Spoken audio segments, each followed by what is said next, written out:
Ahora, para seguir hablando de números en esta lección de inglés, les quiero hablar de un tema que causa mucha confusión, especialmente en la prensa, en periodistas, cuando se habla de economía y de números.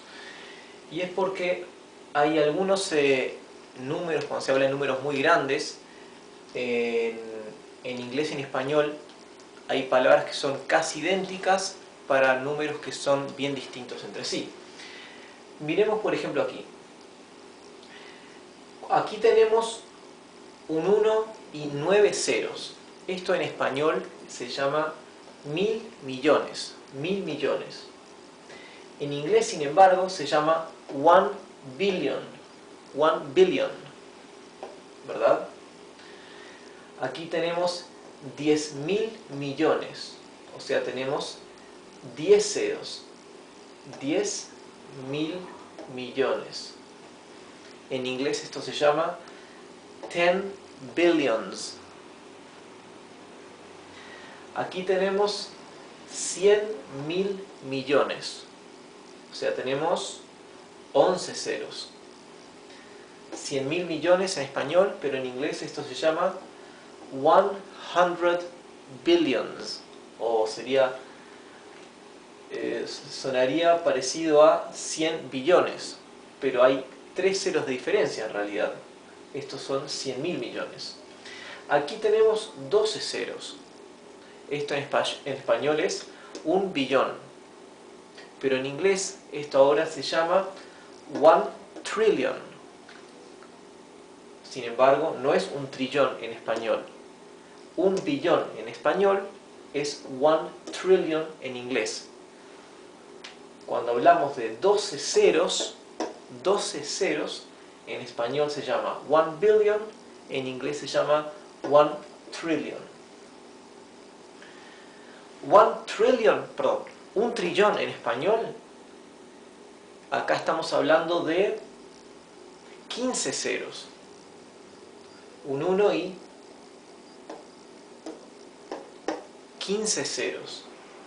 1 trillón. Pero en inglés, cuando tenemos 15 ceros, esto se llama 1 quadrillion. Bien, o sea que para los números grandes, después del millón, hay 3 ceros de diferencia nada menos entre el nombre de los números en inglés y en español. Y esto es interesante porque las noticias económicas que se dan en el diario o se transmiten también muchas veces en la televisión, a veces son traducidas desde el inglés y los periodistas cuando traducen, por ejemplo, hablan del PBI o hablan de ganancias económicas o pérdidas económicas y traducen 1 billion, lo traducen como 1 billón. Sin embargo, deberían decir 1000 millones. Cuando se habla del PBI de algunos países, por ejemplo en Estados Unidos, el PBI de Estados Unidos, estamos hablando de trillions, estamos hablando acá de trillions. Sin embargo, si lo traducimos al español no podemos decir trillones, tenemos que hablar de billones. Por eso es importante entender bien esta distinción de cómo se dicen los números en español y en inglés, sobre todo cuando son números muy grandes. Claro que estas figuras, estos números, son tan grandes que no los manejamos en nuestra vida cotidiana, pero cuando hablamos o cuando estamos leyendo acerca de economía internacional o economía nacional a gran escala, estos son números que vemos constantemente. Otra cosa interesante para ver, para distinguir entre el inglés y el español, es la notación numérica.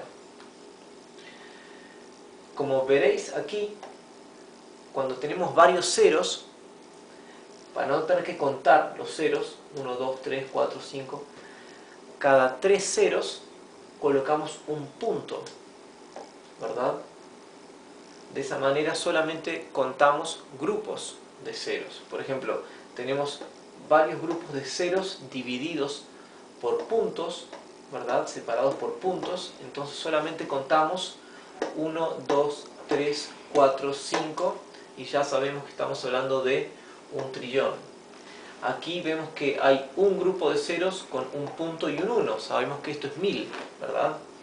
Y la coma es lo que nos marca que después de la coma tenemos los decimales. Sin embargo, en inglés la notación numérica es al revés. Los ceros se agrupan, se separan con comas, como veréis aquí, y los decimales se señalan después de un punto, como veréis aquí. O sea que el inglés y el español son opuestos en cuanto a este tipo de notación numérica, en la puntuación.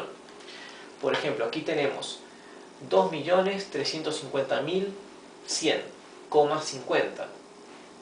En inglés tenemos, dividido con las comas, ¿verdad? Tenemos 2.350.100.50. Y por eso podéis ver que en las calculadoras y en las computadoras, cuando queremos cliquear el botón para los decimales, este botón suele ser un punto y no una coma, ¿verdad? Y es porque al haber sido diseñada la calculadora en un país, en Estados Unidos, por ejemplo, se toma el punto como el decimal.